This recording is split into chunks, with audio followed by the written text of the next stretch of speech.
Nakita ang katawan ng isang babae, naliligo sa dugo.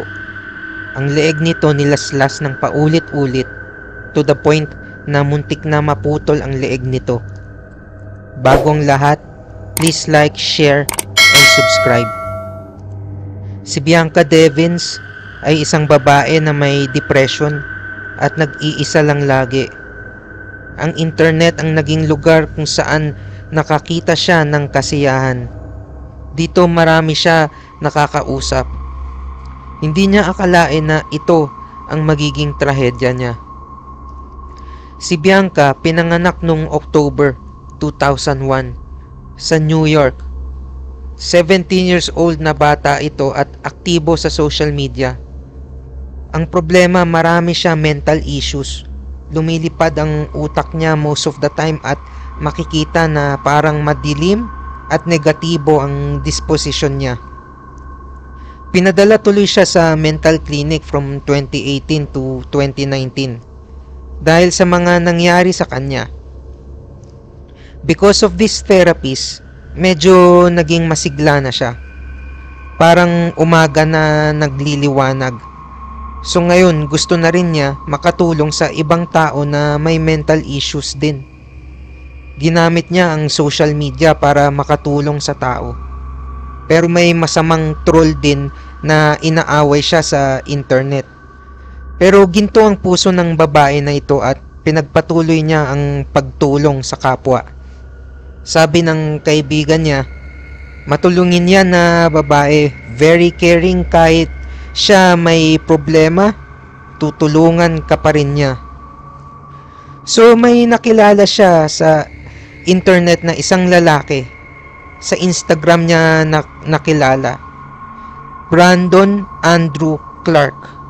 Isang ahas na makamandag. Akala mo tahimik pero tutuklawin ka. Pinanganak si Brandon noong 1997. Parang aso, tumatahol ang tatay ni Brandon kung magagalit at lagi siya inaabuso. Isang beses kumuha pa ng kutsilyo ang tatay ni Brandon at nagtangka patayin ang nanay. Nung na-meet ng family ni Bianca si Brandon, first impression nila ay masayahin naman si Brandon at polite. Pero sabi ng iba niyang kaibigan, obsessive yan na tao at may pagka-addictive. Sabi nung ibang mga kaibigan ni Brandon. Nagkita sila ni Bianca at Brandon nung graduation party. Friends lang talaga ang tingin ni Bianca kay Brandon. Pero alam niya na may gusto si Brandon. Si Brandon naman, pinagkakalat niya na GF niya si Bianca. Pero hindi pinansin ni Bianca ito at naging friends pa rin sila kahit ganun. Isang araw nung July 2014, ayon sa witness, nag-usap sila ni Brandon at Bianca at nagplano sila na pumunta sa isang concert. Punta tayo sa concert, ang sabi ni Bianca. Ah sige, ang sabi ni Brandon. May lalaki pala tayo na imi-meet up sa concert. Gusto niya sumama din. Okay, so tayong tatlo lang? Oo, ang sabi ni Bianca. Nung nakarating na sila sa concert, nag-meet up ang tatlo. Sobrang nag-enjoy sila sa concert. Ito, singhutin mo, ang sabi ni Brandon. Pahingi ako niyan, ang sabi ni Bianca. Ayon sa witness, high sila sa pinagbabawal na gamot nung time na yun. Nung natapos ang concert, biglang nagkaroon ng pag-aaway sila Bianca at Brandon. Bakit mo siya hinalikan? Ang sabi ni Brandon. Ano ba pake mo kung hinalikan ko siya? Ang sabi ni Bianca. Hindi mo man lang pinahalagaan yung nararamdaman ko.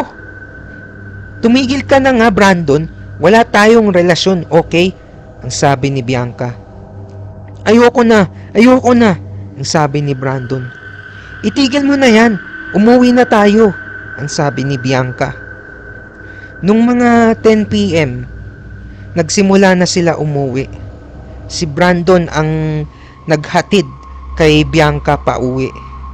Ayon sa witness, ang last message ni Bianca sa friends niya ay mga 5 a.m.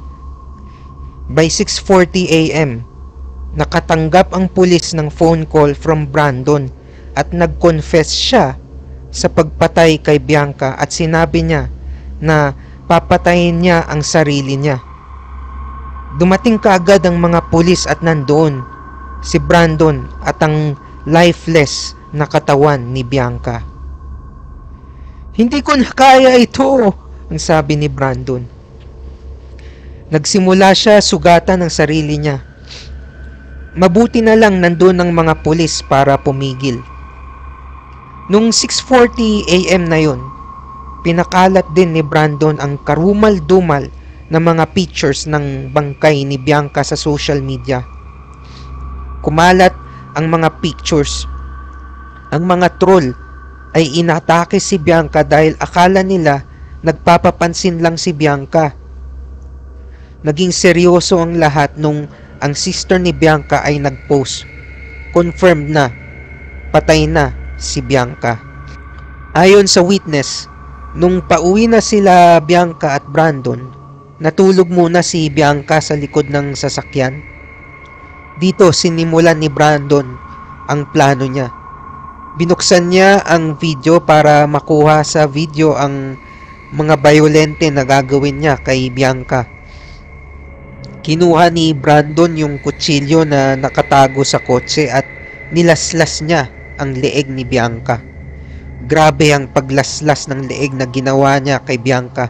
Parang palakol na pumutol sa puno. Sa sobrang tindi ng laslas, halos maputol na ang ulo ni Bianca. Nung nasa trial na, ang sabi ni Brandon ay nawala daw siya sa pag-iisip.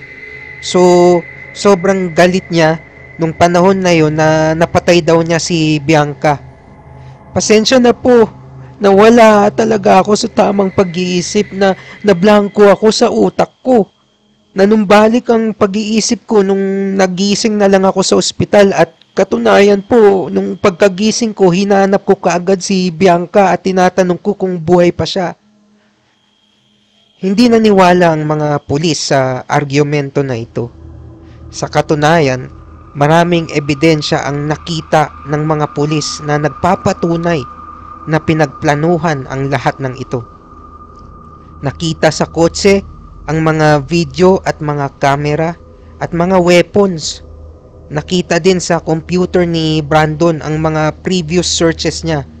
Nakita doon na pumunta siya sa mga website kung saan tinuturo kung paano pumatay ng tao at paano sumakal ng tao. Meron din witness na nagsabi na pinagkakalat ni Brandon kung paano niya napatay si Bianca at parang wala daw siyang naramdaman na awa o kung ano man at madali lang niyang ginawa yung krimen. Pinagkakalat niya yun sa loob ng kulungan ayon sa mga witness. So sa bandang huli, nahatulan ng kulong si Brandon for 25 years.